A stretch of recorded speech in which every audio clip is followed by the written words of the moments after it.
Hello friends, नमस्कार। स्वागत है आप सभी का एग्जाम मास्टर चैनल में। और इस वीडियो में मैं खास तौर पर बात करूंगा सहायक अध्यापक लिखित परीक्षा 28 दिन शेष तैयारी के बारे में। जी हाँ, अब वो समय आ चुका है जब मैं आपको एक स्ट्रैटेजी बता दूं कि अब क्या रणनीति बनानी है सहायक अध्यापक में अच्छे मार्क्स लाने के लिए। जैसा कि 150 अंक का पेपर है और आपको 45% का क्वालिफाइंग मार्क्स यानी 67 क्वेश्चन बिल्कुल सही लाने ही हैं, तो आपकी जो रणनीति होनी चाहिए वो 90 प्लस की होनी चाहिए। ठीक है, 90 एंड 100 अराउंड की होनी चाहिए अगर आपको सिलेक्शन लेना है और अध्यापक बनना है। तो इसमें मैं आपको कुछ ऐसी खास बातें बताऊंगा जो आपको वाकई में बहुत ही इम्पोर्टेंट है। जैसे कि इन बातों को अगर आप ध्यान में रख करके तैयारी करेंगे तो आपको इस परीक्षा में बहुत ही लाभ होगा, बल्कि आप इसमें बहुत ही अच्छा परफॉर्म कर पाएंगे। देखिए, सबसे बड़ी बात जो है, जो आपको मेनली फोकस करना है, वो है आपकी भाषा। जी हाँ,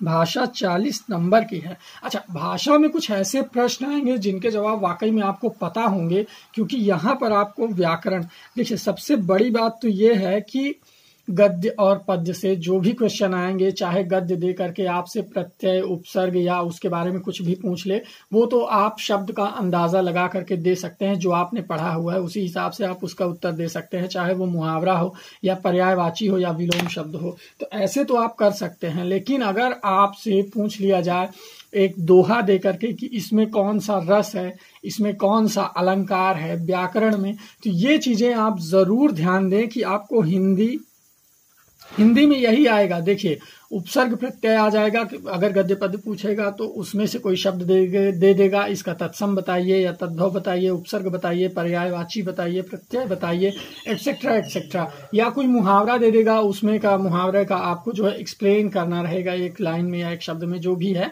तो इस तरह के क्वेश्चंस ज्यादातर उम्मीद है। तो भाषा पर अगर आपकी कमांड है और भाषा पर अगर आप 30 प्लस की स्ट्रेटेजी बना करके चल रहे हैं, तब तो आपकी रणनीति बिल्कुल बेहतर है। क्योंकि और जो सारे विषय हैं उनमें आपका उतना ज्यादा टैलेंट नहीं हो सकता है। हो सकता है कुछ लोगों का मैथ जो कि 20 नंबर का है, इसमें टैलेंट हो और वो मैथ में 15 प्लस कर ले जाएं। लेकिन यहाँ पर कुछ बहुत सारे लोग ऐसे हैं जो गणित और विज्ञान से डरते हैं, जिनका साइंस और मैथ से उतना ज्यादा तैयारी नहीं है।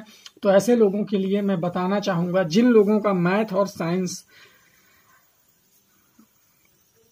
कमजोर है, उनके लिए मैं बता दूं कि बाल मनोविज्ञान एक ऑप्शन है, जिसमें आपको शिक्षण कौशल, जीवन कौशल और बाल मनोविज्ञान मिला करके लगभग 30 प्रश्न ऐसे आने वाले हैं जो आपको इसके सब्स्टिट्यूट पर मदद करेंगे। जिनका ये कमजोर है उनका ये मजबूत रहना चाहिए बिल्कुल, क्योंकि यहाँ पर आपको ऐसे प्रमुख सिद्धांत हैं जिनके प्रवर्तकों के नाम पूछे जा सकते हैं, या एक किशोरावस्था की आयु क्या है, या बाल्यावस्था की आयु क्या है, या जिन पियाजे ने 4 जो कितनी अवस्थाएं बताई हैं संज्ञानात्मक विकास की जो है ना। तो इस तरह से आपको क्वेश्चन आ सकते हैं भाषा, मनोविज्ञान, शिक्षण कौशल और जीवन कौशल पर आधारित, जो कि आपकी शिक्षण अभिक्षमता से रिलेटेड होंगे। यहाँ पर एक और बात मैं आपको बता दूं कि 5 नंबर का जो तर्क है या रीजनिंग जिसे आप कहते हैं, और 5 नंबर का जो सूचना तकनीक है, ये भी आपका एक सब्स्टिट्यूट है। यहाँ पर आपको इतने नॉर्मल या इतने कॉमन क्वेश्चन आएंगे कि रीजनिंग आप जरूर कर लेंगे, इसमें आपको ज्यादा दिक्कत नहीं होनी चाहिए। अगर आप यूपी टेट पास करके आए और अच्छे से आप मतलब विवेक रखते हैं, ज्ञान रखते हैं, तो यहाँ पर आपको तर्क या सूचना तकनीकी कंप्यूटर में बहुत ही आसान क्वेश्चन आने वाले, इसके बारे में ज्यादा टेंशन लेने की जरूरत नहीं है। अब बचता है आपका जो 30 अंक का समसामयिकी है। समसामयिकी के बारे में अगर मैं कहूं तो मैंने आपको 1 जनवरी 2017 से लेकर के अब तक का, यानी 1 जनवरी 2018 तक का जो करंट भेजा है, डे बाय डे का जो करंट भेजा है, वो नोट्स बहुत ही इंपॉर्टेंट है। उसे आप लोग जरूर पढ़ें, क्योंकि उसमें एक एक दिन की पूरी घटनाएं हैं। 365 दिन की घटनाएं 365 लाइंस में दी हुई हैं।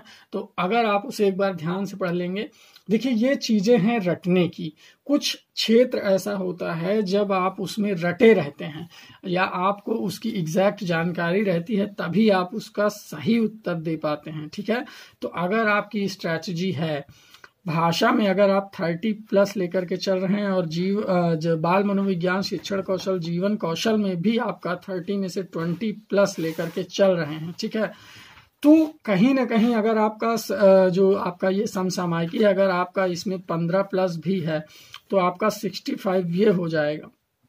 लेकिन इसके बाद आपका सूचना तकनीकी, तर्क और मैथ और साइंस जो बचता है, इसमें अगर आपका 20 हो जाएगा तो कहीं ना कहीं आपका जो है 85 के आसपास जो स्कोर 85 या 90 के अराउंड रहेगा लिखित परीक्षा में। लेकिन ये तभी संभव है जब आपको एग्जैक्ट जानकारी हो। भाषा में तो उतना एग्जैक्टनेस नहीं चलेगी, क्योंकि वहां पर आपको शब्द दिया रहेगा, उसका उपसर्ग या प्रत्यय, तत्सम, तद्भव, उसमें ज्यादा मतलब डीप में जाने की या ज्यादा सोचने की जरूरत नहीं है। वर्णमाला में कितने अक्षर होते हैं, या इस शब्द में कौन सी संधि है पूछ सकता है, या कौन सा समास है पूछ सकता है शब्द दे करके। तो वहां पर वो भाषा का जो सेक्शन है वो मुझे कंफर्म है कि आप 3 लैंग्वेजेस में 30 प्लस जरूर कर ले जाएंगे, इसमें कोई संशय नहीं है। लेकिन जिन लोगों का मैथ या साइंस मिला करके जो 30 प्रश्न में कमजोर हो रहे हैं, आपको जो कमजोर है उनका 10 प्लस और जो मजबूत है उनका 20 प्लस अगर हम मान के चलें तो यहाँ पर आपका 85 और 90 के अराउंड आ रहा है। तो स्ट्रैटेजी में मैं आपको बताना चाहूंगा कि अब आपको पढ़ना क्या है। देखिए, जो चीज आपका कमजोर है या नहीं आ रहा है वो अब पढ़ने की या उतना ज्यादा कंफ्यूज करने की या उतना ज्यादा वो करने की आवश्यकता नहीं है, उस पर ध्यान ना दे। जो आपको आ रहा है और जिनमें आपको थोड़ा सा कंफ्यूजन या जो आप तैयार कर सकते हैं अभी इन 28 दिनों में, उसे ज्यादा पढ़ें। क्योंकि जब तक आप अपने नॉलेज में एग्जैक्टनेस नहीं लाएंगे, अपने नॉलेज में फ्लुएंसी नहीं लाएंगे कि कोई क्वेश्चन आपके सामने आए और आपको उसका एग्जैक्ट आंसर पता ना हो, तब तक आप सही उत्तर लिखने में सक्षम नहीं हो पाएंगे। तो मेरा आपसे यही कहना है कि करंट जैसा तैसा है, जो भी है वो पढ़ते रहें। 1 लाइनर करंट मैं आपको दे चुका हूं और अब मैं करंट का जो स्पीड टेस्ट करवा रहा हूं वीडियोस के थ्रू, ये आप लोग जरूर देखें, क्योंकि इसमें मैं बहुत सारे ऐसे बेसिक चीजें क्लियर करूंगा। बेसिक करंट जो आपके उत्तर प्रदेश से रिलेटेड होगा या आपके देश या नेशनल लेवल पर ऐसी घटनाएं होंगी जिन पर प्रकाश डालूंगा मैं, और वे आपके पेपर में क्वेश्चन बनाए जा सकते हैं। जैसा कि पेपर बनना शुरू हो गया है तो आपको ज्यादा से ज्यादा जनवरी 2018 तक का करंट, इससे इधर का नहीं पढ़ना है, 2017 और जनवरी 2018। ठीक है, दैट्स क्लियर। तो आपकी स्ट्रैटेजी के मुताबिक भाषा आपका होगा 30 प्लस, गणित विज्ञान अगर दोनों को मिला दूं 30 में तो कमजोर वाले 10 प्लस और मजबूत वाले 20 प्लस। ठीक है, और इसके बाद अगर बाल मनोविज्ञान, शिक्षण कौशल, जीवन कौशल सबको मिला दूं मैं तो लगभग 20 प्लस का आंकड़ा आप लोग मान के चलिए। तर्क और सूचना तकनीकी के जो आपके 10 मतलब क्वेश्चन आएंगे, इसमें भी आप मान के चलिए कि 5 प्लस तो आपका रहेगा ही, क्योंकि तर्क में बहुत ही इजी क्वेश्चन आएंगे। और जिनका करंट अफेयर में 15 प्लस या 20 प्लस आ रहा है, तो अगर मैं इसको सारी चीजों को ऐड कर दूं तो ये आपका 90 के अराउंड आ रहा है। अब यहाँ पर 90 के अराउंड अगर ये सारी चीजें आ रही हैं तो अगर आपका मार्क्स कम होगा तो किस में होगा? देखिए, आपको ये जरूर पता होना चाहिए कि आपका मार्क्स किस में कम हो सकता है।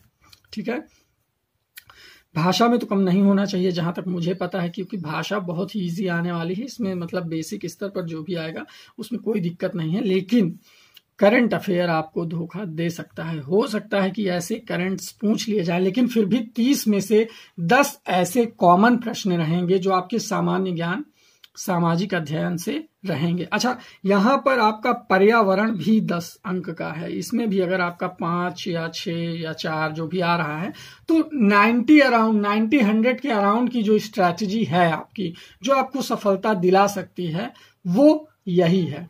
भाषा आपका कमजोर ना होने पाए। जिनका गणित विज्ञान कमजोर है वो भी मैं मानता हूं कि गणित में 10 क्वेश्चन दोनों को मिलाकर के 30 में 10 तो आप कर ही लेंगे। तो आपका इधर बाल मनोविज्ञान, शिक्षण कौशल, जीवन कौशल मजबूत होना चाहिए। इनके प्रतिपादक सिद्धांत जो भी हैं उनको आप रटे हों, तभी आप इसमें जो है बेहतरीन प्रदर्शन कर पाएंगे इस लिखित परीक्षा में। अदरवाइज आपके पास जो है यही ऑप्शन के तौर पर है। गणित विज्ञान का अगर आपको कोई ऑप्शन है तो वो है आपका बाल मनोविज्ञान। इसके ऑप्शन पर आप वही पढ़ सकते हैं। ठीक है, गणित में भी कुछ ऐसे क्वेश्चन आएंगे कि परिमेय संख्याएं, अपरिमेय संख्याएं, भाज्य संख्याएं, अभाज्य संख्याएं, ऐसे क्वेश्चन आएंगे जिनके वन वर्ड या वन लाइन में आप उन्हें सॉल्व कर सके।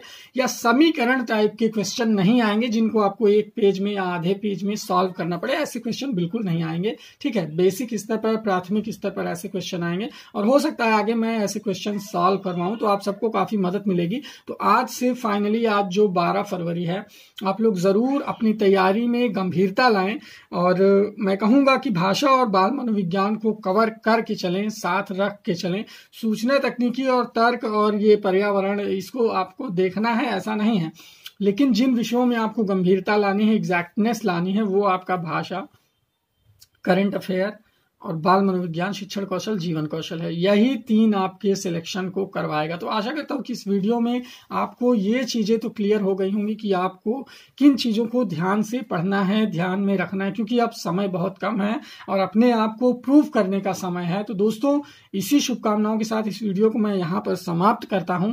आगे मैं आपको इन्हीं से रिलेटेड जो बेसिक प्रश्न होंगे वो मैं जरूर वीडियो के माध्यम से तैयार करवाऊंगा, चाहे मुझे हैंड राइटिंग में नोट्स बनाने पड़े या प्रश्न बनाने पड़े, आई विल डू। लाइक करें वीडियो को, सब्सक्राइब कर लें चैनल को। Thank you so much. मिलेंगे अगले वीडियो में। नमस्कार आप सभी को।